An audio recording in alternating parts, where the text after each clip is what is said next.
दोस्तों, आज हम बात करेंगे शराबी पर अल्लाह की रहमत, एक ऐसे शराबी शख्स के बारे में कि जिसके मरने के बाद कोई भी उसका जनाजा पढ़ने को भी तैयार नहीं था।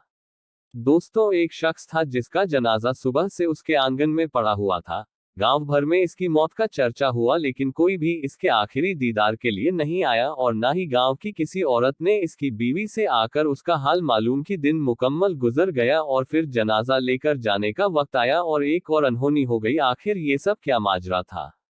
आइए सबक देने वाले वाकया के बारे में जानते हैं। एक रिवायत है कि बरसों पहले किसी गांव में एक शख्स अपने खानदान समेत रहा करता था। वो बहुत बदजलन और बुरा इंसान था, हर वक्त शराब के नशे में धुत रहता था। गांव का कोई भी शख्स इसको पसंद नहीं करता था। वो शख्स मेहनत मजदूरी करके जो कुछ भी कमाता उसका ज्यादातर वो अपनी शराब पीने की आदत पर लगा देता। इसके साथ साथ उसके बीवी बच्चे भी मुफलिसी की जिंदगी गुजार रहे थे। वक्त गुजरता जा रहा था और उस आदमी के जिस्म में शराब खून की जगह ले रही थी। वो अपने खानदान के लिए जिस कदर मेहनत करता जा रहा था, उसी कदर उसकी सेहत खराब होती जा रही थी। जैसे कि इसको गांव वाले बिल्कुल पसंद नहीं करते थे, इसी वजह से उसे कोई भी अपने यहाँ मजदूरी का काम नहीं देता था। हमेशा ही इसे काम के लिए किसी दूसरे गांव की तरफ जाना पड़ता था। उसकी बीवी कुछ ना कुछ सिलाई वगैरह करके उसका हाथ बटाती थी, लेकिन अब वो बहुत ज्यादा बीमार रहने लगा और एक दिन ऐसा आया कि वो बेचारा मर गया। उसकी मैयत उसके आंगन में रखी गई थी। उस शख्स के बच्चे और उसकी बीवी उसके पास बैठे अपने आखिरी सहारे को हसरत भरी निगाहों से देख रहे थे।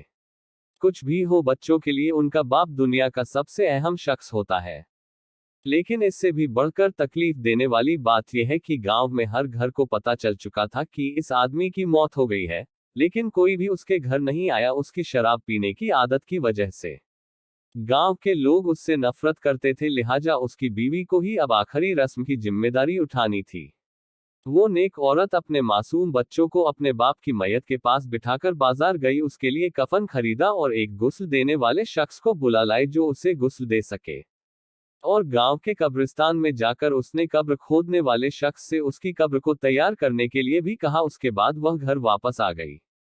बच्चे गम और परेशानी के आलम में मां से लिपट कर रोने लगे और एक बार फिर इनका घर रोने धोने की आवाजों से भर गया। इसके बाद मैयत को गुस्ल दिया गया, जबकि शाम ढलने को थी और मगरिब का वक्त करीब था। मगरिब की नमाज के बाद उसका जनाजा लेकर जाना था, लेकिन गांव का कोई भी आदमी उसका जनाजा उठाने के लिए नहीं आया। उस औरत ने कई घरों में जाकर जनाजे के लिए मिन्नत की, उनसे गिड़गिड़ाई, लेकिन किसी के दिल में इंसानियत नहीं जागी। आखिरकार उस औरत ने जो जमा पूंजी जमा कर रखी थी, उसमें से 2 मजदूर मंगवाए जिन्हें जनाजा कब्रिस्तान तक ले जाने के लिए तैयार की और इस तरह अब उस आदमी का जनाजा कब्रिस्तान पहुंच गया। लेकिन कब्रिस्तान में उस आदमी की मैयत का मंजर रुला देने वाला था। एक अकेली औरत मैयत के पास खड़ी थी, इंतजार कर रही थी कि कौन आएगा और इसका जनाजा पढ़ाएगा। रात का अंधेरा बढ़ता जा रहा था। कब्रिस्तान के करीब ही एक पहाड़ी थी, जिस पर एक बुजुर्ग रहा करते थे। वो अल्लाह के नेक बंदे और वली थे। गांव के सभी लोग उनसे नसीहत लिया करते थे और उन्हें अपना पीर और मुर्शिद मानते थे। वो बुजुर्ग शख्स आज तक इस पहाड़ी से नीचे नहीं उतरे थे, लेकिन आज उन्होंने पहाड़ी के किनारे पर खड़े होकर कब्रिस्तान में देखा और वहां एक औरत को मैयत के पास खड़ा पाया, तो वो तेजी से पहाड़ी से नीचे उतरे। ये एक गैर मामूली बात थी, क्योंकि उन्होंने आज से पहले कभी ऐसा नहीं किया था। उनके नीचे आने की खबर पूरे गांव में फैल गई और देखते ही देखते सारा का सारा गांव कब्रिस्तान पहुंच गया। उन्होंने मैयत के पास पहुंचकर उसकी बीवी से कहा कि बेटा तुम फिक्र मत करो, इसका जनाजा मैं खुद पढ़ाऊंगा। जैसे ही उन्होंने नमाज ए जनाजा पढ़ाने के लिए कहा, तो गांव के सारे मर्द एक एक करके जनाजे की नमाज पढ़ने के लिए उनके पीछे खड़े हो गए और इस तरह उन्होंने शराबी की नमाज जनाजा पढ़ाई। दुआ के बाद पहाड़ी वाले बुजुर्ग गांव वालों से फरमाने लगे कि ए लोगों, मगरिब से कुछ वक्त पहले मैं अपनी इबादत गाह में बैठा था, मेरी अचानक आंख लग गई और एक अनजान आवाज ने मुझसे मुखातिब होकर कहा, जाओ नीचे कब्रिस्तान में एक औरत अपने शौहर के जनाजे के साथ मौजूद है, उस मैयत का जनाजा पढ़ाने वाला कोई नहीं, लिहाजा आप जाओ और उसकी नमाज ए जनाजा पढ़ाओ, अल्लाह पाक ने उसको माफ कर दिया है। उसके साथ ही अचानक से मेरी आंख खुल गई। मैंने पहाड़ी के किनारे पर खड़े होकर जब कब्रिस्तान में देखा तो वही मंजर पाया, इसीलिए मैं इस काम के लिए नीचे उतरा हूं। इसके बाद उन्होंने उसकी बीवी की तरफ मुतवज्जो होकर पूछा, ए नेक औरत, तू मुझे ये बता कि यह शख्स ऐसा कौन सा काम करता था जिसकी वजह से इस पर ऐसा जबरदस्त अल्लाह की रहमत नाजिल हुई। वो औरत कहने लगी, हजरत, ये तो हर वक्त शराब पीता रहता, दिन भर शराब खाने में बैठा रहता, लेकिन 3 काम ऐसे थे जो ये जरूर किया करता था।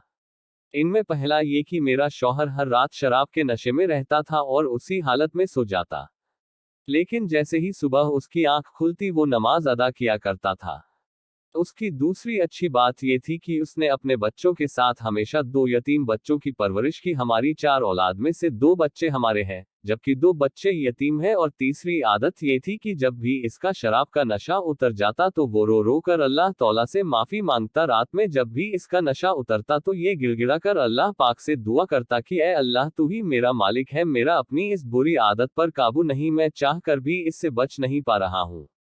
पता नहीं तू मुझे इस बुरी आदत के बदले जहन्नम के किस कोने में मुझे डालेगा। वो इन्हीं लफ्जों के साथ रात भर अल्लाह तौला से फरियाद करता रहता। ये सुनकर वो बुजुर्ग कहने लगे कि अल्लाह तौला ने उसे माफ कर दिया है। उसके बाद सब गांव वालों ने मिलकर उसे दफन किया। दोस्तों, ये थी शराबी पर अल्लाह की रहमत। शराबी पर अल्लाह की रहमत की स्टोरी। इसीलिए हमें भी चाहिए कि किसी भी इंसान से हसद या नफरत उसकी किसी बुरी आदत की वजह से नहीं करनी चाहिए, बल्कि उसके लिए दुआ करनी चाहिए कि अल्लाह उसे उस बुरी आदत से बचाए। अल्लाह तौला से दुआ है कि हम सबको हर बुरे काम से बचने की तौफीक अता फरमाए और ज्यादा से ज्यादा नेक काम करने की तौफीक दे।